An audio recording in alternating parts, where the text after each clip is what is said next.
La séduction des faiblesses est un sujet abordé par Bernard de Montréal et Daniel Ménard dans leur conversation.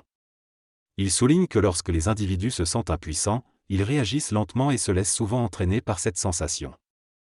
Il note également que certaines personnes ont du mal à retrouver leur autorité et à prendre des décisions lorsqu'elles se trouvent dans cet état d'impuissance. Bernard explique que cela est dû au fait que l'homme n'a pas conscience de sa vibration et fonctionne principalement avec une conscience psychologique plutôt que vibratoire.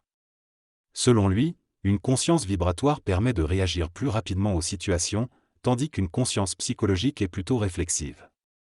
Il explique que l'homme est soumis à sa programmation et subit ses états d'âme dans un état d'inconscience. En revanche, une conscience vibratoire permet à l'individu d'être plus réactif et de ne pas se laisser imposer des conditions.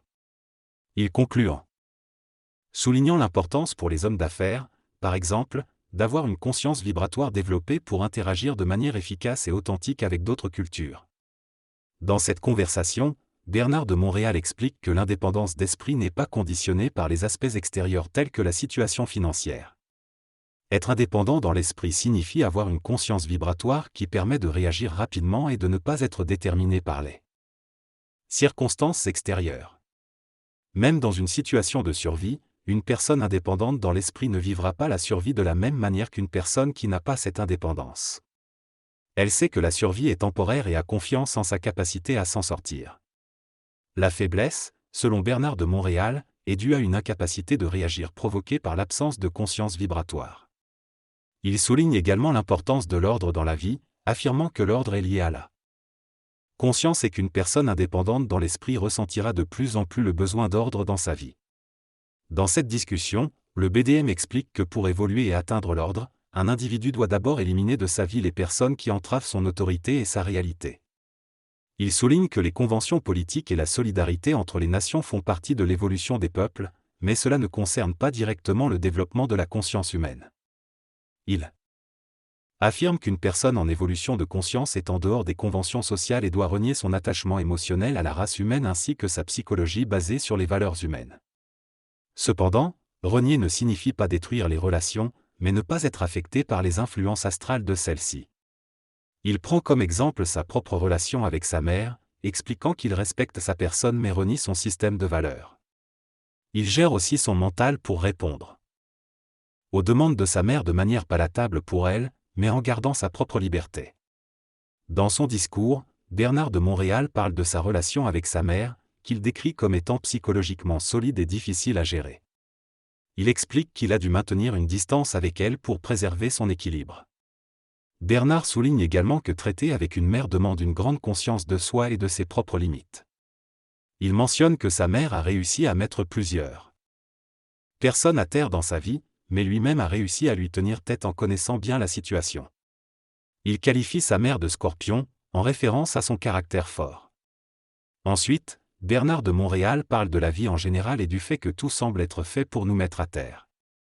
Il explique que cela est dû à notre conditionnement psychologique historique et à notre manque d'identité en tant qu'individu.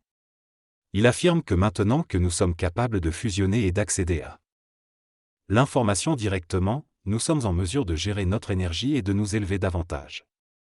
Il considère cette période comme une initiation solaire, où nous sommes obligés de nous révéler à nous-mêmes, contrairement à l'involution où nous avons été influencés par des systèmes extérieurs. Bernard explique que pendant l'involution, nous n'avons pas eu la connaissance du mystère de la pensée, mais maintenant nous réalisons que notre pensée nous met en communication avec des niveaux de conscience avancée.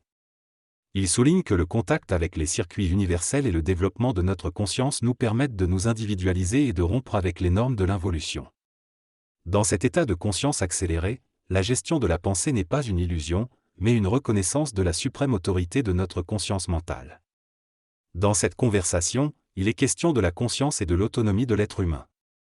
L'auteur explique que reconnaître l'autorité suprême de sa conscience signifie se soumettre à un niveau de réflexion et renoncer à son droit d'être. Cela implique de se donner, de s'imposer et de se conditionner à une forme de non-existence qui est l'existentialisme planétaire de l'involution. En revanche, un être humain conscient se donne le droit d'être en fonction de sa capacité mentale à supporter la définition psychique de son moi, en dehors du conditionnement émotionnel imposé par l'involution. C'est pourquoi l'homme conscient est seul, même s'il est en relation avec d'autres, car il est toujours initié et détaché des lois involutives. Le dialogue aborde ensuite la question du discernement entre les forces qui dirigent nos vies. L'auteur explique que lorsque tout va bien, on ne pense pas aux forces qui nous entourent, mais lorsqu'on est en difficulté, on les attribue à ces forces. Il y a donc une problématique à être constant dans notre perception et à ne pas attribuer uniquement à des forces extérieures nos succès ou nos échecs. L'auteur mentionne ensuite un break dans la lutte contre les forces, une période de déséquilibre nécessaire pour évoluer et élever notre taux vibratoire. Une fois habitué à ces états de guerre, l'homme devient conscient de l'impact de ces états sur ses corps et peut prendre des décisions radicales pour se libérer du conditionnement de la race. Il devient ainsi indépendant des forces et de la soumission occulte. Finalement, l'auteur souligne que les forces n'ont pas besoin de la reconnaissance de l'homme, ce qui est une illusion. Il est nécessaire pour l'homme de se défaire de cette idée pour éliminer les influences négatives et devenir véritablement autonome. L'auteur soutient que l'évolution de l'homme nécessite de briser sa relation émotionnelle avec les forces occultes, représentées dans les religions. Selon lui, les religions ont été nécessaires pour stabiliser la nature animale de l'homme, mais elles sont devenues un obstacle à son évolution. Pour devenir libre de son anthropomorphisme et entrer en contact avec l'invisible, l'homme doit neutraliser ses émotions liées aux divinités. Ces divinités sont régies par des lois différentes de celles de l'homme, et si elles étaient connues, cela pourrait rendre fou. L'homme doit donc éliminer toute émotion dans sa relation avec l'invisible et soumettre cette réalité à sa volonté. S'il ne le fait pas, il reste un être involutif, incapable de définir sa réalité et de développer sa conscience. En revanche, un être évolutif est capable de définir la réalité en fonction de sa volonté et de ses émotions. Au fil des millénaires, l'humanité a développé une conscience raciale involutive qui limite sa compréhension et son expérience du monde. Cette conscience limitée conduit l'homme à critiquer continuellement ce qu'il voit et à éviter d'être influencé par des forces occultes. Cependant, lorsqu'il atteint un certain niveau de conscience, il est capable d'entrer en contact avec des intelligences d'autres mondes à travers la télépathie virtuelle éthérique. Cela lui permet d'accéder aux secrets cosmiques et de comprendre les lois qui régissent les systèmes galactiques. L'homme est alors en mesure d'interpréter le phénomène cosmique dans l'intérêt de l'humanité plutôt que dans celui des hiérarchies religieuses. Il remet en question le mythe adamique qui prétend que l'homme est entaché du péché originel. Pour cela, il doit dépasser sa conscience involutive et déchirer le voile de l'invisible. En contact avec les forces occultes, il peut perturber les images qu'elles ont créées et s'instruire par lui-même. L'homme en évolution est celui qui détermine la validité de l'information qu'il reçoit et l'applique à son expérience humaine. L'auteur explique que le processus de création des plantes et des minéraux peut être compris comme l'incarnation matérielle de l'énergie de l'explosion universelle des mondes. Cependant, il souligne que cela doit être abordé en fonction de son impact sur les êtres humains. Si cette compréhension a un effet négatif sur les personnes, elle ne sera pas partagée, mais si elle les encourage et les aide à réaliser leur grandeur, alors elle sera partagée. Ainsi, ce sont les êtres humains qui, finalement, déterminent les lois universelles et ce programme eux-mêmes. L'auteur mentionne qu'il a la liberté de choisir ce qu'il veut apprendre et partager. Il compare sa conscience à Internet, où il peut accéder à l'information et la fermer quand il le souhaite. Selon lui, déterminera la gestion de son information et ce qu'il veut savoir. Il critique la curiosité en la considérant comme faisant partie de l'involution et de la spiritualité, utilisée par les forces occultes pour donner l'impression d'avancer. Il affirme que l'esprit n'est pas curieux mais éveillé et intégral, et que si l'ego est conscient, il ne souffre pas de ce qu'il sait. Il parle de l'autorité qu'aurait une personne qui est en relation avec les forces, mais la question posée à ce sujet n'est pas claire. La gestion mentale de l'énergie implique d'avoir de l'autorité par rapport aux forces qui nous influencent. Cela signifie ne pas laisser les émotions nous manipuler. Lorsque nous avons cette autorité, nous pouvons entrer dans l'esprit des autres en manipulant l'énergie mentale. Cependant, cela ne nous donne pas d'autorité sur les autres. Le but est de permettre à d'autres d'entrer chez nous, de briser la solitude et de bénéficier mutuellement de notre créativité. Plus il y aura d'hommes capables de rentrer chez l'homme, plus ce sera un grand plaisir et une expérience nouvelle. Dans ce dialogue, il est mentionné que les relations humaines seront de plus en plus basées sur Internet et que le respect sera la clé pour accéder à cette connexion et à l'évolution de la conscience. Le respect permettra de détruire les dictatures et d'instaurer la transparence et l'anonymat. Il est souligné que la conscience vibratoire empêchera les dictatures de s'imposer car elles représente le principe satanique dans la conscience humaine. L'homme nouveau sera défini par son respect envers les autres. Il est également mentionné qu'il faudra surveiller l'abus de pouvoir pendant l'évolution de conscience, car cela peut conduire à la domination et à l'instruction. Dans cet extrait, il est question de la pollution dans l'intelligence et de la dictature.